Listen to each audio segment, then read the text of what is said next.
Então, a origem dos esquemas. Sempre a gente fala, né, que os esquemas têm início lá na primeira infância. Já foi comprovado que alguns esquemas podem se formar até mesmo durante a gestação. Começa a formação ali. Então, sempre que a gente for falar de esquemas com crianças, a gente vai dizer que esses esquemas estão em formação, porque os esquemas vão ser consolidados ali depois, no final da adolescência e na fase adulta. Tem esquemas que são muito mais fáceis de serem consolidados, por exemplo, esquema de abandono, esquema de defectividade e vergonha, porque mesmo ele sendo formado ali na infância, eles já são consolidados na própria infância. Mas ainda assim, a gente vai ter essa cautela. Quando a gente fala em terapia do esquema, nós estamos falando daqueles 18 esquemas do Jeffrey Young. A gente não está dizendo daqueles 3 esquemas da terapia cognitivo-comportamental do Aaron Beck, né? Então, esses 18 esquemas são desenvolvidos aí ao longo do tempo. Todos nós podemos passar pelos 18 esquemas, a gente pode, em alguns momentos da vida, sentir um esquema mais do que o outro. Isso não necessariamente quer dizer de um transtorno de personalidade, mas é um indicativo quando a gente tem muitos esquemas ativos ao mesmo tempo. E a gente vai ligar uma luzinha de alerta. Quanto menor for a criança, né? Quanto mais jovem for a pessoa, e mais esquemas ela já tiver ativos em desenvolvimento, mais grave é o transtorno dela, mais dificuldades a gente vai ter no processo terapêutico, tá?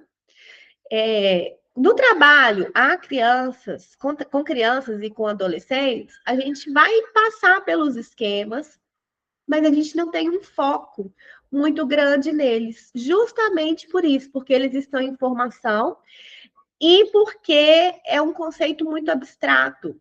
Então, a maior parte das crianças não vai ter a compreensão de esquemas tão bem quanto elas têm a compreensão dos modos. Hoje a gente vai falar muito mais sobre modos do que sobre esquemas, mas é importante a gente saber quais são esses 18 esquemas, tá?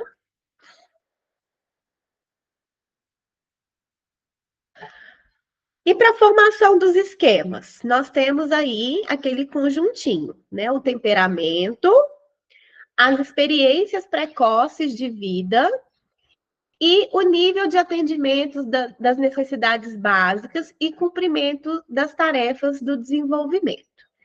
Então, para a formação dos esquemas, tem que ser uma junção desses fatores. Não adianta a gente ter uma criança que tem um temperamento fácil e o restante ali não acontecer. Do mesmo jeito que uma criança com um temperamento difícil pode ter experiências saudáveis, pode ter as necessidades atendidas e as coisas não irem bem. Às vezes a gente olha para uma pessoa e fala, nossa, ela já passou tanta coisa, como que ela tem ainda sanidade? Como que ela consegue funcionar bem? Provavelmente a resposta está no temperamento e no nível de atendimento das necessidades. Aí é uma pessoa que consegue ter mais resiliência, que consegue lidar melhor com as adversidades, porque ela teve esses recursos, né? Ela aprendeu as coisas e ela já tem um temperamento que leva a isso. Então, explicando um pouquinho de cada um desses fatores, a gente tem algumas teorias relacionadas ao temperamento. Eu peguei aqui a teoria do Thomas e Chess, que apesar de ser de 1986, ainda é uma das teorias mais utilizadas. Eles, então, pegaram 9 facetas e agruparam em 3 grandes grupos. Aí a gente vai dizer que são pessoas de temperamento fácil, pessoas de lenta adaptação e pessoas de temperamento difícil. Fica estranho, né? Assim, fica parecendo que a gente está falando que a pessoa é fácil ou é difícil, ainda até num senso comum ali, mas é o nome do temperamento, tá? Então, essas 9 facetas correspondem. Primeiro, o nível de atividade motora. É a quantidade mesmo de movimento físico, desde a agitação até a calmaria, o quanto aquela criança é agitada. E isso a gente está falando desde bebezinho. Para a gente identificar um temperamento, a gente normalmente vai perguntar para os cuidadores, né, para os pais, como aquela criança era. E eles vão responder: ah, a gente colocava ele sentado na cadeira e ele ficava. Nossa, fulano não parava quieto. Hoje em dia a gente tem que tomar muito cuidado por causa dos estímulos, principalmente de telas, né? Que as crianças não estão ficando quietas. Inclusive, toda hora alguém vem e fala que acha que o fulaninho tem TDAH porque ele é agitado. E, na verdade, não. A criança pode ser agitada mesmo, ou então é um excesso de tela. Mas aí a gente vai procurar saber o quanto essa criança mexia no berço, né? Ah, tem gente que fala, com 4 meses ele já rolava. Então é isso, o quanto ele é agitado nessa parte motora. O segundo quesito é um ritmo biológico ou a regularidade, tem esse outro nome, é a previsibilidade, então, dos ciclos biológicos. Sono, fome, xixi, cocô. Dorme cedo, dorme tarde, cada dia dorme num horário. Às vezes dorme o dia inteiro, no dia seguinte não dorme nada. Ou então é uma criança mais previsível. Como que é, então, o ritmo biológico?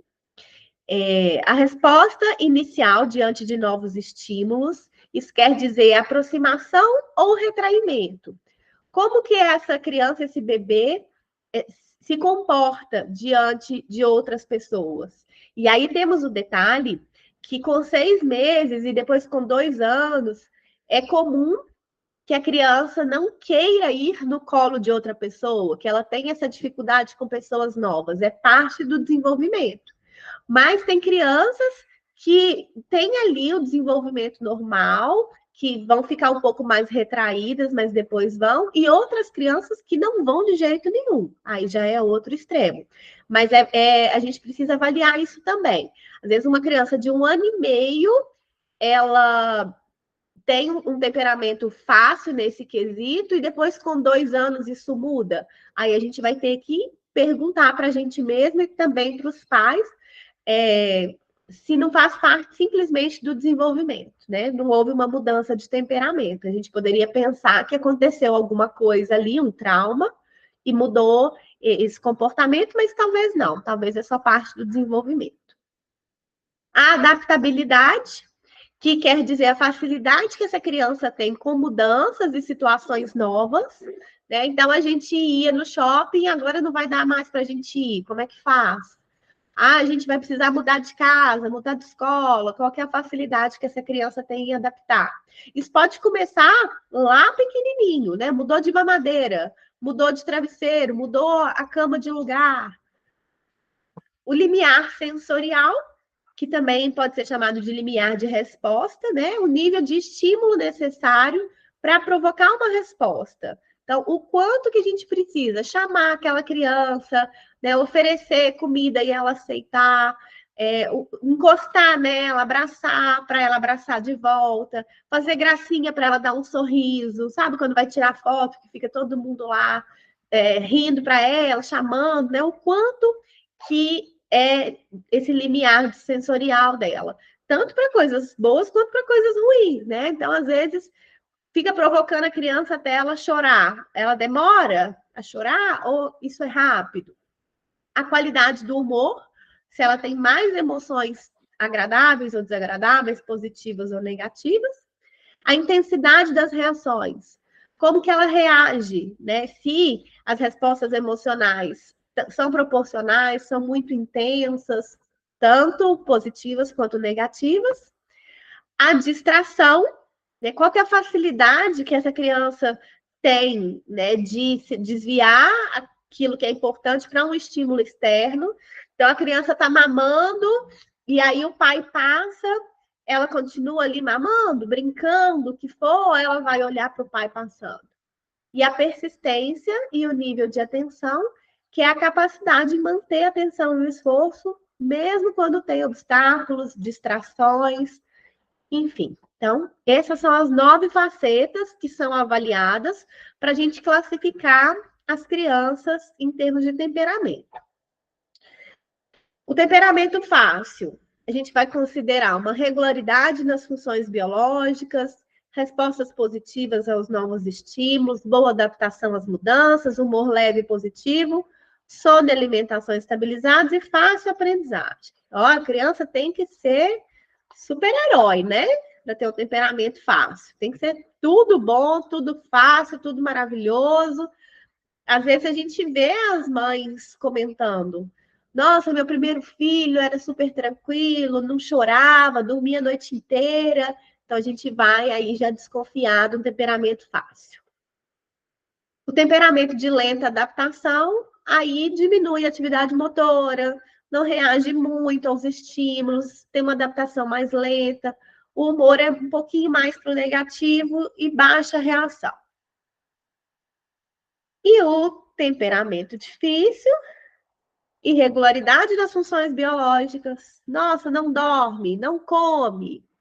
O retraimento frente a novos estímulos, não adaptação a mudanças, crianças mais rígidas e o humor intenso e negativo. Pensem aí quem vocês conhecem, né, com temperamento fácil, o temperamento lento e o temperamento difícil. Pensem em vocês, né, nas memórias que vocês têm da infância, como que vocês eram lá na infância.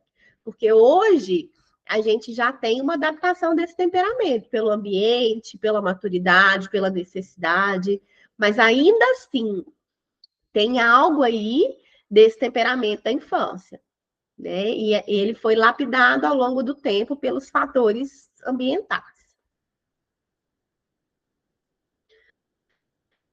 O segundo fator responsável pela formação dos esquemas são os estressores do desenvolvimento, as experiências precoces de vida. Estressores não necessariamente são traumas gigantescos, são traumas grandes para aquela criança, para aquela fase de vida, para aquela experiência. Então, as experiências precoces, que são geradoras de esquemas, a frustração nociva das necessidades emocionais, a traumatização ou vitimização, superproteção e excesso de experiências boas e internalização ou identificação seletiva. A frustração nociva das necessidades, então, significa um déficit no ambiente em oferecer segurança, estabilidade, compreensão, amor e boas experiências. Crianças que não têm isso na vida delas vão formar esquemas especialmente de abandono, voltando um O, e de privação emocional. O abandono é aquela sensação de que eu serei abandonada, as pessoas vão embora a qualquer momento. Então, se essa criança não tem um ambiente seguro, não tem boas experiências, não tem amor incondicional, essa sensação ela vai ter. E a privação emocional é a sensação de que as pessoas não vão atender às minhas necessidades. As pessoas não me entendem, eu não vou ter aquilo que eu preciso, que eu mereço. Quando a gente tem pessoas, né, que foram criadas em ambientes assim, vão ser formados ali os esquemas relacionados ao primeiro domínio, que é desconexão, rejeição, essa sensação mesmo de não ser pertencente. As crianças que chegam para a gente dessa maneira, elas podem ter dificuldade em fazer um vínculo terapêutico, né? Então, a aliança terapêutica pode ficar falha pelo esquema de abandono. A criança pode achar que, nossa, a gente vai abandonar ela também. Não adianta eu gostar do meu terapeuta porque ele vai me deixar. Ou então, são crianças que mantêm o esquema de abandono, mas elas fazem o contrário. Crianças que já na primeira sessão gostam da gente, abraçam, querem ir toda semana, porque aí é um esquema de abandono de maneira hipercompensada. É como se ela precisasse se agarrar a gente para a gente não ir embora.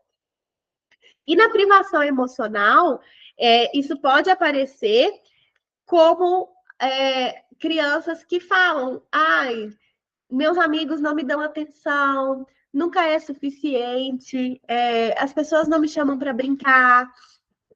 Quando meu irmão apronta alguma coisa, minha mãe passa a mão na cabeça dele, mas comigo é diferente. Então, assim que essas crianças vão se mostrar para a gente no processo de terapia. E nós temos a difícil tarefa, mas é a tarefa do terapeuta do esquema, de promover a reparentalização limitada. Reparentalização limitada é a gente oferecer para aquela pessoa as necessidades que ela não teve. E de maneira limitada, porque nós somos terapeutas, a gente não tem como abarcar tudo.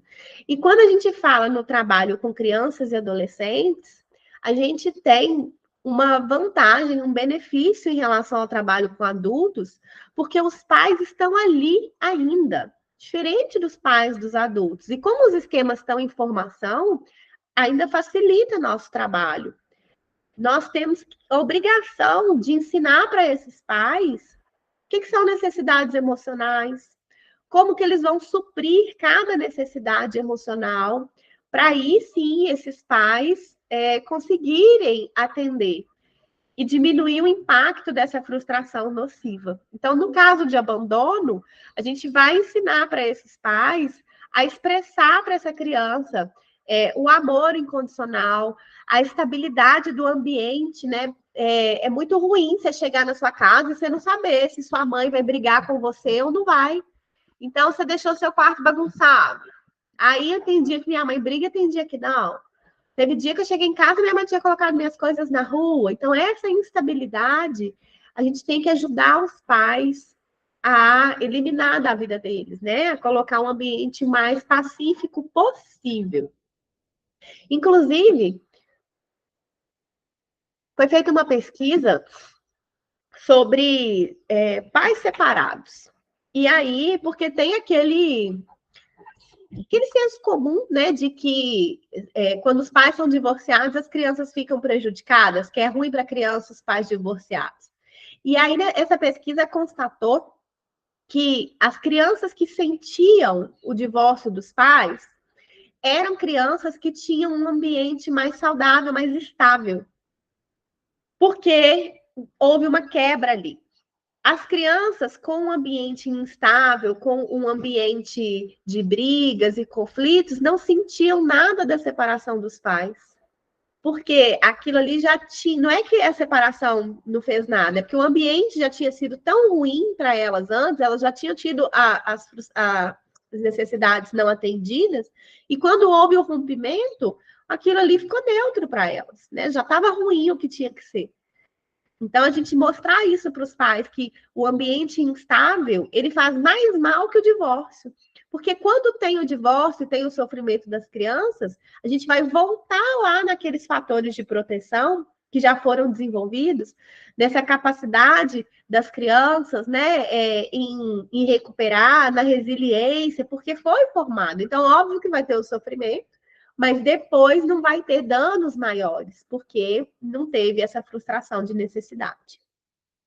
Então, não falar com a criança, né, que vai embora, quando eu for embora, vocês vão sofrer, um dia eu abandono vocês. Então, isso tudo são termos que as pessoas usam popularmente, que parece que a gente não precisa falar com os pais, mas sim, a gente precisa. O básico precisa ser dito. E não necessariamente isso é algo tão corriqueiro assim. É comum para a gente que lida com isso todos os dias, né? Mas para as crianças e para esses pais, não. E a privação emocional, ela vai vir muito quando a criança sente que os pais não entendem. Então, aqueles pais que não escutam, que não consideram os argumentos dessa criança, pais que acham que é bobeira, né? Não, ela quer muito ir nessa festa, mas isso é bobeira, isso vai passar. Aquilo que, machucou, levanta, não chora não. Isso tudo pode desencadear a privação emocional. A privação emocional, ela diz de uma falta de algo que a gente nem sabe. Então, é um esquema que é de difícil identificação, porque não é que a criança vai falar assim, eu lembro o dia que minha mãe me esqueceu na escola, e isso configura um abandono, né? A privação emocional é o sentir falta não sei de quê. Muitas vezes vai ser descrito como um vazio, como uma angústia, porque ela não recebeu. Talvez possa vir como uma comparação, sabe? Eu lembro que meus primos iam para o cinema e eu não ia. Mas a questão não era o cinema, era a falta daquela aproximação, daquele cuidado. Então, isso é a frustração nociva das necessidades. Tá? É quando falta alguma coisa ali no início do desenvolvimento. A traumatização e a vitimização vão entrar abusos e negligências.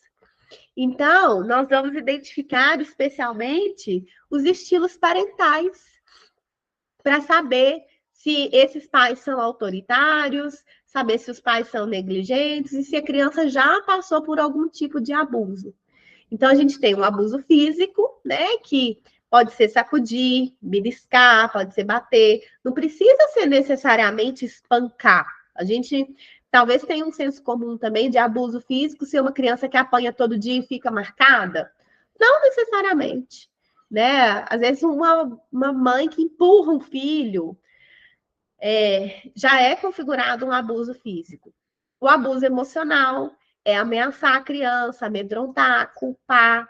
Esses dias, acho que foi ontem, eu estava chegando aqui no prédio e foi péssimo. Eu estava ouvindo a moça ligando para a filha dela e falando com a filha dela assim: Nossa, você foi fofoqueira, né? E estava no Viva Voz e a menina falou: Eu não fui fofoqueira, não, mãe. Foi sim.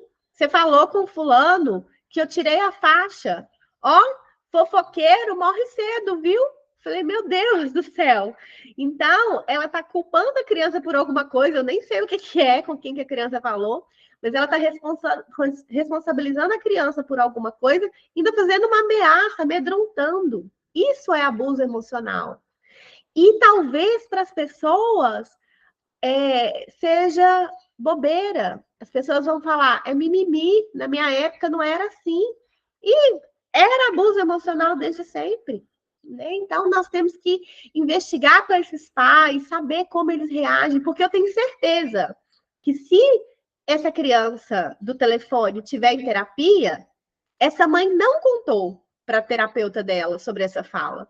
Os pais não contam isso porque acham que isso não é importante.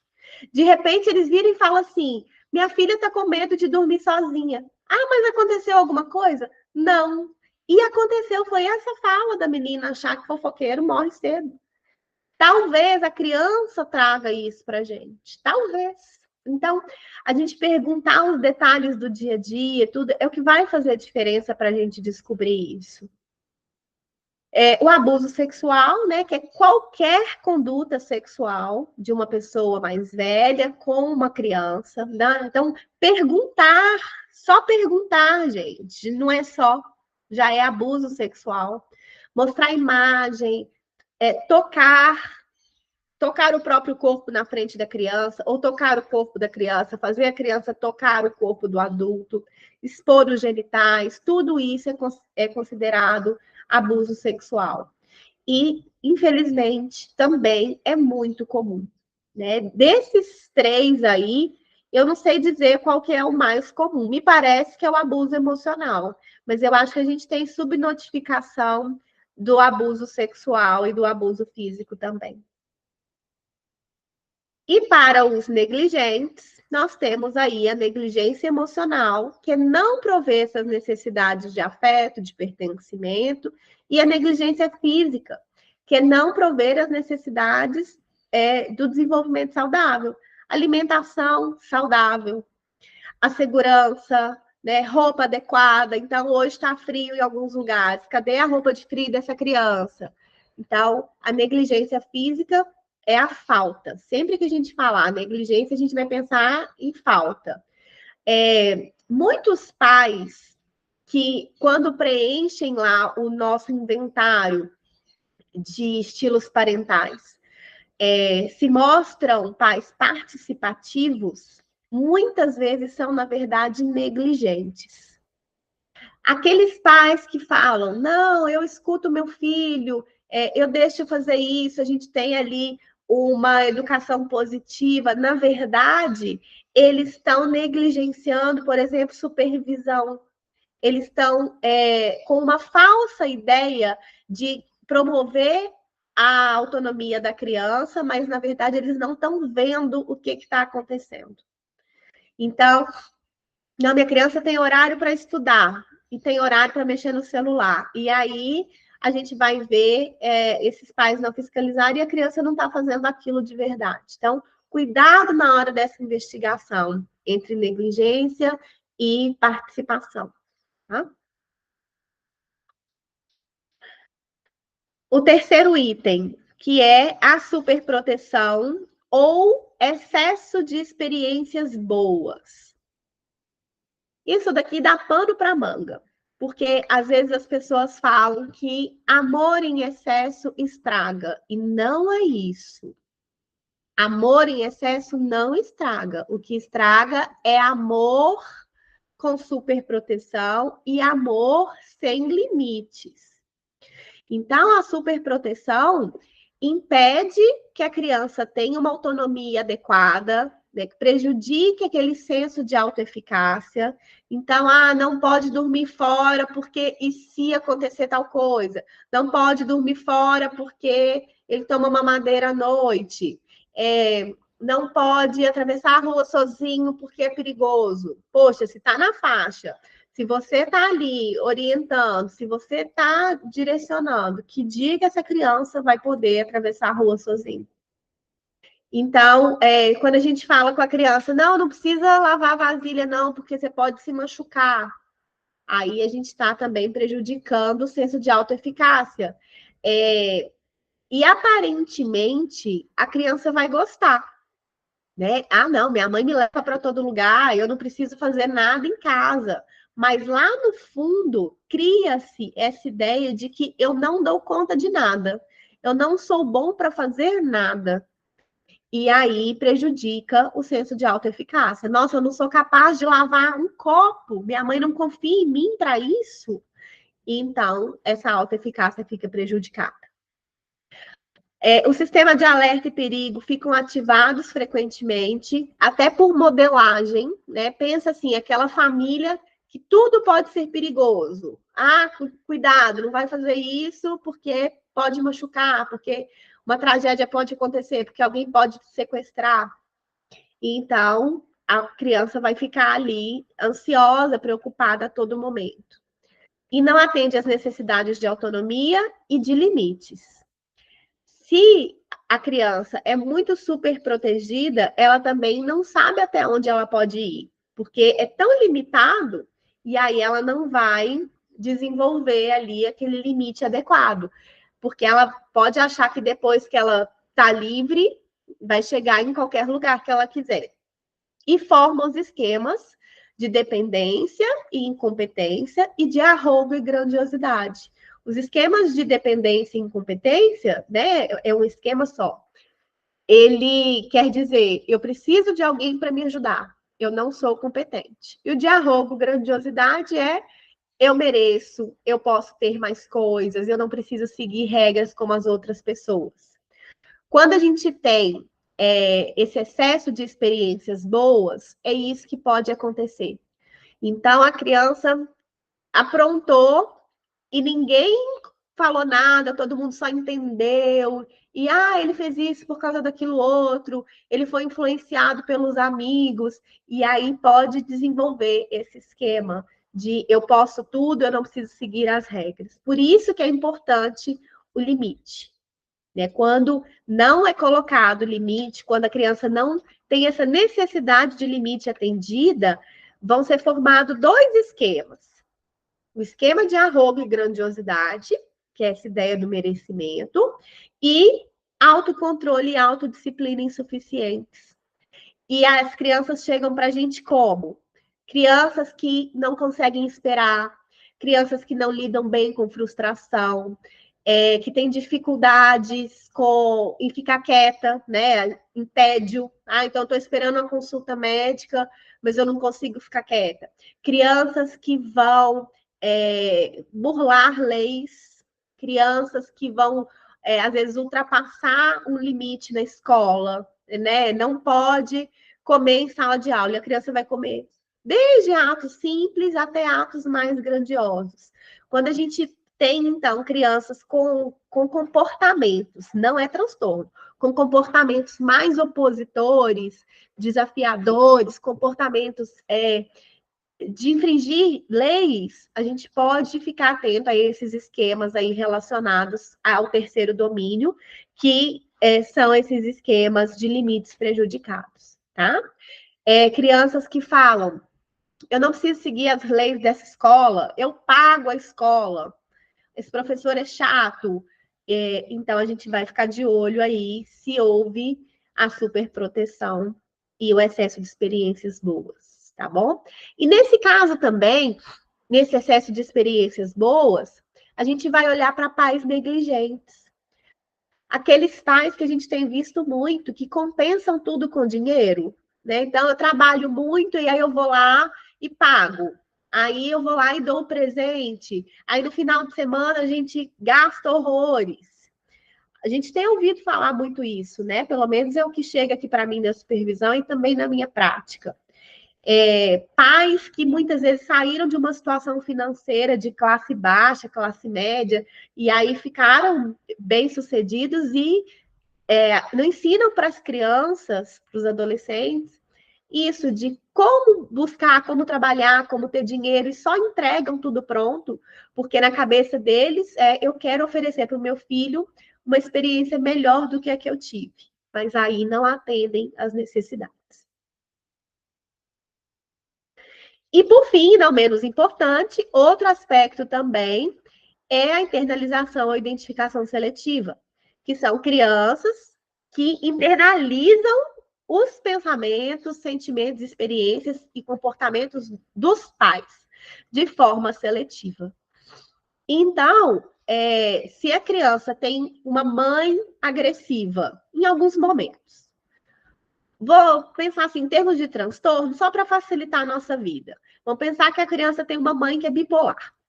Então, tem hora que a mãe está ali estável, é claro. Tem momentos que a mãe está num estado depressivo e aí a mãe não sai da cama. E tem momentos que a mãe está em estado de mania. Aí a mãe vai ficar mais impulsiva, mais agressiva. E a criança internaliza esse aspecto da mãe. Isso, gente, não tem muita explicação do porquê que acontece, tá? Só se sabe o que acontece. Selecionou ali um recorte e aí ela vai moldar os comportamentos dela, pensamentos, a partir daquilo que ela internalizou. Isso depois vai virar esquema, por exemplo, um esquema também de autocontrole e autodisciplina insuficiente. Se ela internaliza esse aspecto impulsivo da mãe. A mãe sai da cama, do estado depressivo, e aí ela, vamos pro shopping fazer compra. Vamos passar ali e vou comprar um carro. Aí a criança internaliza e forma um esquema assim. Ou isso vai virar um modo, nós vamos ver modos hoje, ou um estilo de enfrentamento, né? De, eu posso fazer as coisas, eu posso me dar presentes, ou um estilo de enfrentamento mais agressivo, que ela pega também, se ela internaliza esse estado da mãe, quando a mãe está mais agressiva.